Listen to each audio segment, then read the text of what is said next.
Welcome to the channel, everyone. Today I have another person, Juan, who came here to buy a Luxman 900U that I have right there, that I have for sale. So he's a local audiophile. Juan, introduce yourself to all of my subscribers. Tell us a little bit about your system. Tell us about your journey. How long have you been doing this for? Yeah, I've been on these audio journey for about a couple of years. My system I started ramping up very quickly. It's not a common, journey. But I did start with a couple of calves, but then I worked my way up to Sabrina X's with. I actually used to have the Luxmans before, with a whole bunch of gear, a Mola DAC. Wow. The Sense streamer from the Enos guys. Yep. I had the reclogger as well.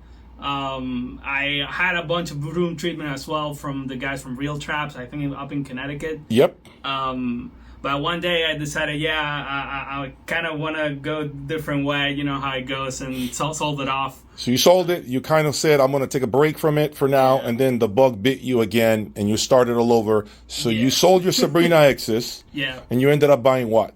The Sasha DAWs. So he ended up buying the Sasha DAWs, basically. Not those. He has another pair that he bought through a local dealer, the Audio Salon at the Biltmore Hotel, right? Yeah. So you bought a pair of DAWs, so you're starting from scratch again. Yep. I'm starting experimenting a little bit with J style. You're trying right now to do Luxman 900U monos, right? And the matching C900U preamplifier, which I have I've given great reviews in the past when they were, the current product. Of course, I feel the M10X took things to a whole new level, as it should be, right? Because no brand should release a product that is not capable of easily outperforming their previous version, right? So that's how it should be. So then you have, you're building that. What source are you going to use? So right now I just bought the MSB discrete DAC. Okay, great DAC. I like it with the Wilsons. I do like the MSB with Wilson. It's preference. I'm not saying DCS doesn't sound good. I just feel personally, through my trials, I have found that MSB gives me a little more of that warmth that I think Wilson speakers particularly benefit, and so does actually Magical speakers do the same thing in focals for me. So I like that source. Now, question, of course, I want the channel to know this, right? Do you have any interest in that vinyl? No. No. I heard great thing of it about it, but I'm all digital for now. Okay. But and I have enjoyed it quite a bit from what I've heard. Vinyl might be another addiction that I might. Well, here's what I said to Luis, who you must have seen on a previous video here next to Oz. He's also a digital guy, and his biggest thing has been the convenience factor, knowing that he pays a monthly membership and he's got all these songs at his fingertips, right? And I was the same way. I really was the same way until I took this turntable, Kronos turntable, on trade, and I called Oz to come out and set up my turntable. That's what he loves to do. So I called someone who lives and breathes vinyl, and he set up the turntable, and I told him my instructions were, I don't want to mess with it. I want to grab a record, clean it, and play it. I don't want to do anything else besides that. So set it up for success. So he did that. And I told you before we open up the camera that you shouldn't be afraid of trying vinyl, as long as you have someone in your corner that can address any issues you may have, which there shouldn't be any. I'm being told that every so often you should definitely retune it, because things can I guess shift, or I really don't know the word, but so it's always great to have every so often for someone to come out and look at it, right? Which is not an expensive proposition to do. But I was very honest, and I told you, vinyl to me, in my system, which you'll talk about here in a minute, is a whole different level. Okay. It's gotten to a point where I don't even have to try to make the system sound great. It just does. The moment I grab a record and I play it, it just sounds absolutely incredible without any sort of effort. I mean, I still have on this thing stock power cords running from that into this Hydra Shunyata that I have there for the time being, which is for sale in case anyone is interested. And so I am using stock power cords essentially on my phono stage and my Kronos, and it's still sounding phenomenal. So the only thing, of course, is the fact that I don't really know anything about pressings or when it was recorded or, right? I don't know anything about that, right? So if you go to Walmart, which I will be honest, I have done that, you don't really know what you're going to get until you play the record. But I hear Amazon has a way of letting you try records, and if you don't like them, you can send them back for a full refund.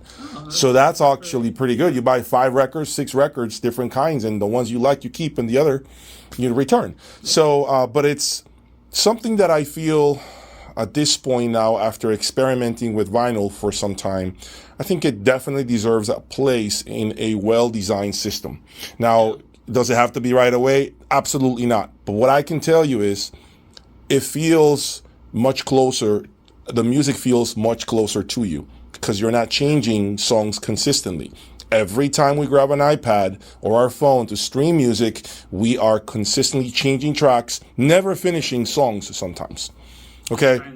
Because of what we have at our fingertips, right? It's like a buffet line. You try everything, but do you really get to taste every piece and squeeze the most flavor out of it? No, it's impossible because you're shifting through things consistently. You're trying different foods. So anyway, so don't be afraid of trying.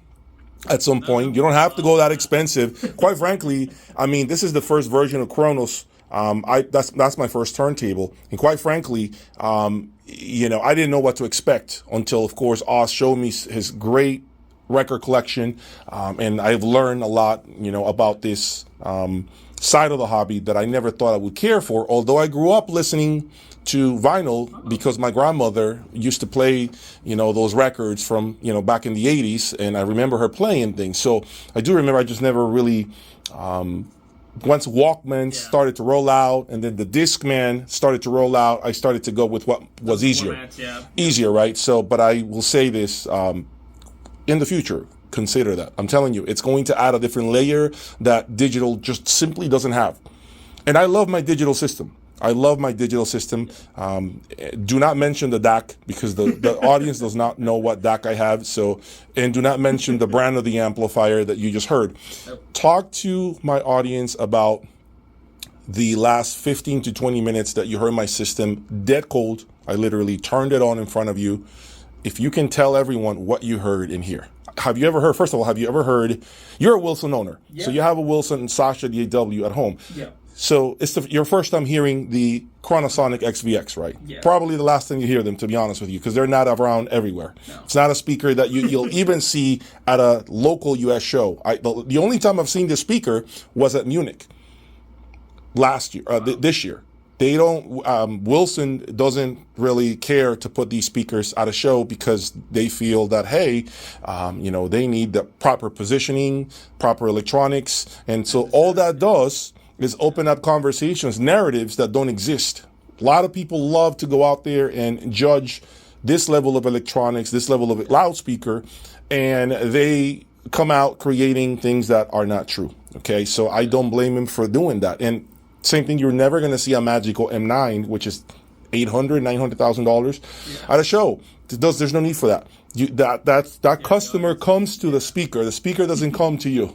You go to the speaker and find it where it's being sold, right? And then you listen to it the way it should be heard. So tell us what your impressions was. Tell everyone here. I'm speechless, to be honest. I have, as Jay mentioned, I have the DAWs. The sound signature is definitely there. Yep. But you get ramp it up to 100. The sound is very dense. It feels even more like you're there. I haven't in my life heard a system like this ever. I came here with very high expectations, to be honest. Right. And they were completely crushed.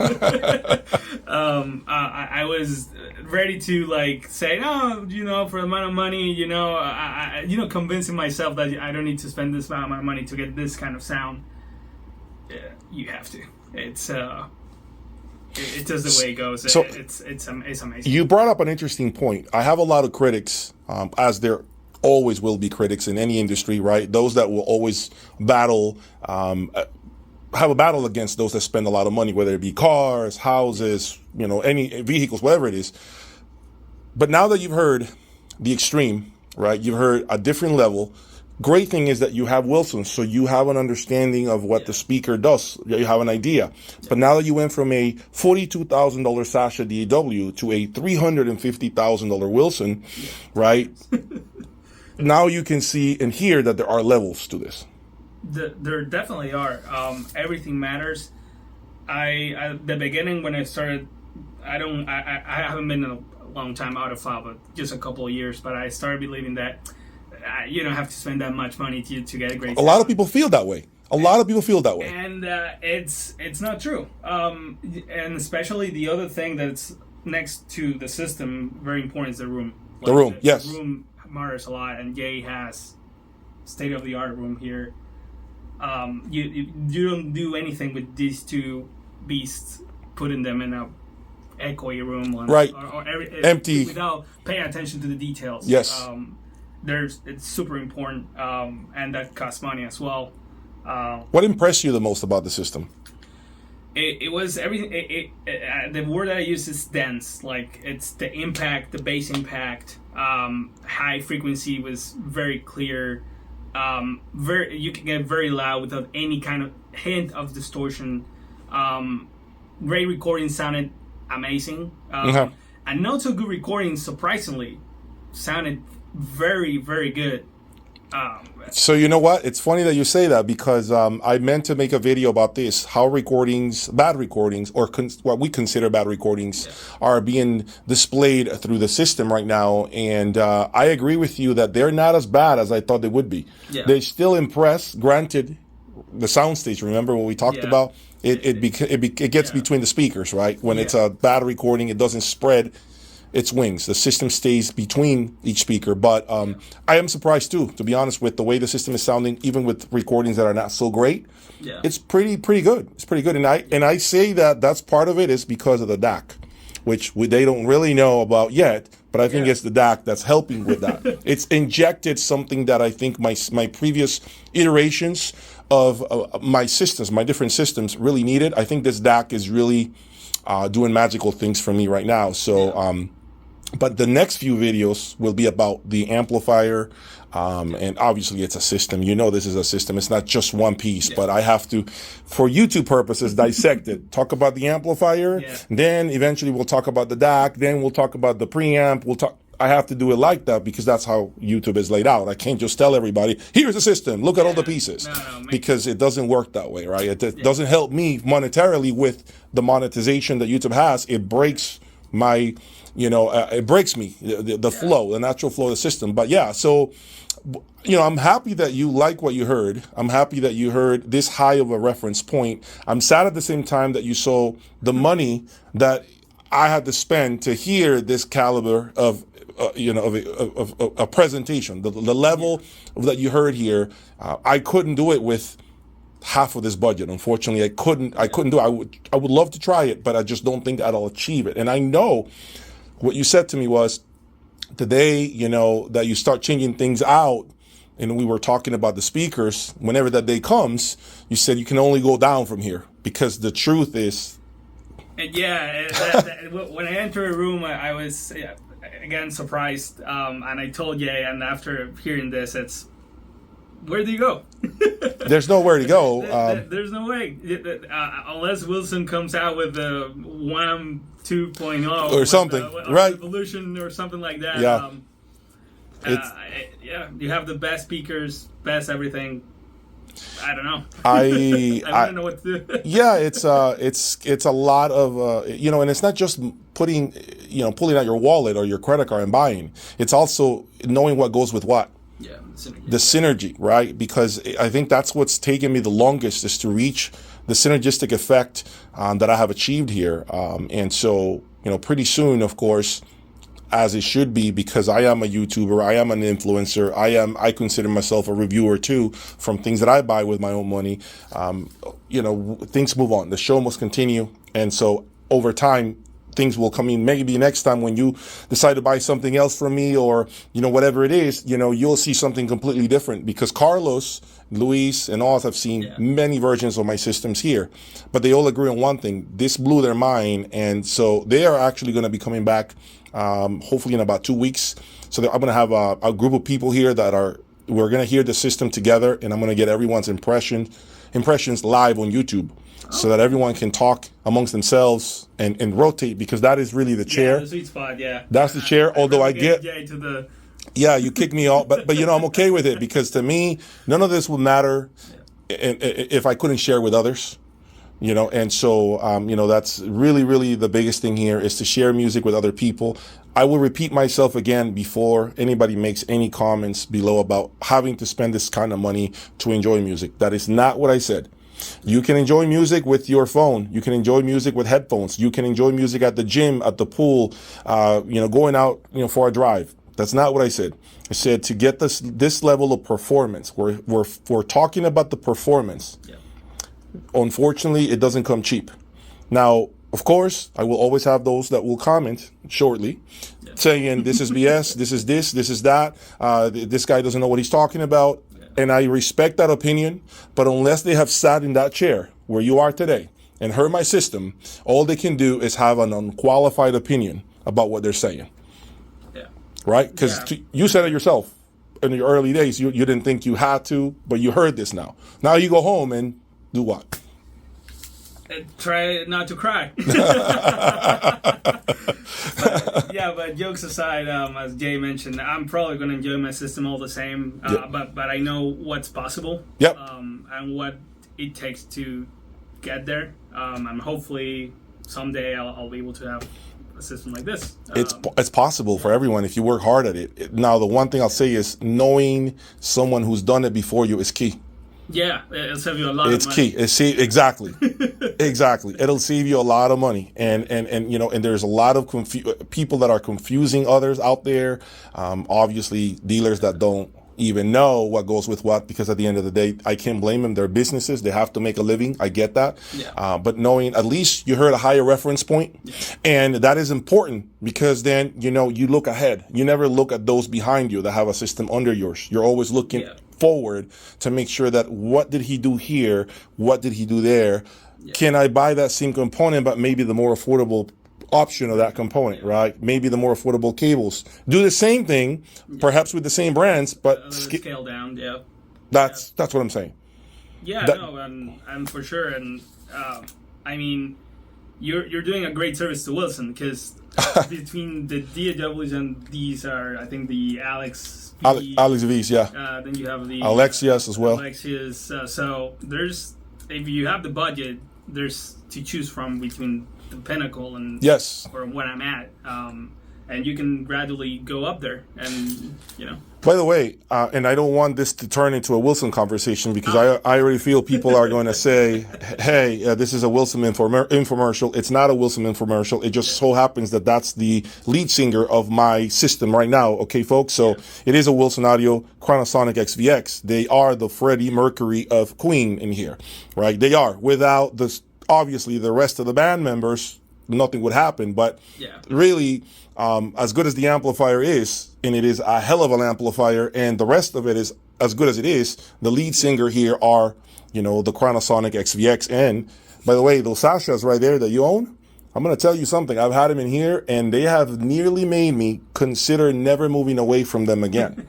If you know what you're doing with those Sasha DAWs, I promise you, I can do some crazy things in here that will make me question the reason why I spent so much more money on other things. I've had those speakers, those Sashas in here with the right electronics. I believe I had it with the Boulder 866.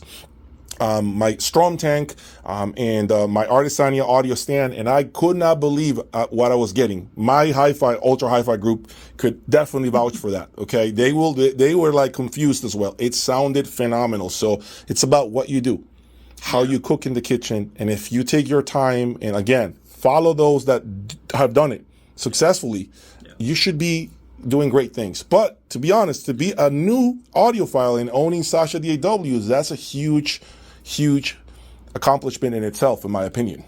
Yeah, I try my best. I think I'm pretty young still. I'm only 31, so... Oh, wow. I couldn't... You know what I had when I was 31? You're going to laugh. You know what I had when I was 31? I think I had a pair of Martin Logan Theos. Yes, I remember because I had just moved in with my wife at the time. She was my girlfriend, and I had Martin Logan Theos, which were $3,000. That was not my starting point, but that's where I was in my 31st birthday. Yeah. And then I moved up to the Montes, which were $10,000, and then from there it kept going and going and going until I got here. So it's been really a 13-year journey, more or less, to get to the Chronosonics. So maybe, I guess, if I spend another 13 years doing this, I will move to a $1 million loudspeaker at some point. Yeah, I'm kidding. I will never do that, okay?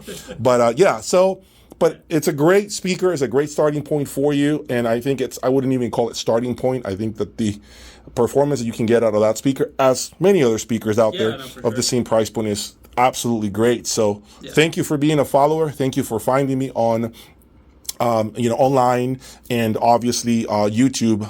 And I hope to see you in the near future again. Maybe when I have this gathering, this live stream that I will be doing, you can attend. We'll have other people in here in the room, and we can just all have, a conversation about what we're hearing. We'll pause music, let people speak. And by the way, I just want you to know something, okay? Just because you're in my home does not mean you cannot be honest about your opinion. No. You have to always remember that I always think about it like this. If I have 4 of you sitting there and one person tells me, I prefer amplifier A that we played an hour and a half ago, and the other one says I prefer B, it's a matter of opinion. Yeah. Nobody's wrong. Nobody's wrong. So just remember that, okay? You don't have to. As a matter of fact, I may be doing something real cool, which is I may give everyone a pen and a paper, no talking, listening to their own music, rotating in the main seat, right? And then at the end, you're writing your notes, and then we share notes with each other so that nobody hears and is not influenced by what the other person is saying. I think that would be the best way to do this, because we will get the truth with a piece of paper, so you're not seeing anything of what's going on. Okay? So thank you again, Juan, for coming by. Thank you all for following me. Thank you for supporting my madness. Please check out my website, jaysaudiolab.com, for more things that I have up for sale. Take care. Peace. See you guys.